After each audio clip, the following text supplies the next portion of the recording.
செய்து பூஜிக்கும் பக்தி அதிலும் உன்னை காணலாம். பசி என்று தன் முன் வந்து கையேந்தி கேட்கும் போது தன் உணவை தந்தால் கூட உன்னை காணலாம். உன்னை காண பல கோடி இங்கு வாரி இறைக்கிறார்கள்.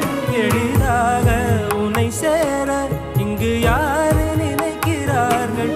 அலங்காரம் அதில் நீ இல்லை, அகங்கார மனதில் இல்லை. துளி கள்ளம் கபடம் கலந்திடாத அன்பில் இருக்கிறாய். உணர்ந்தேன் உனையே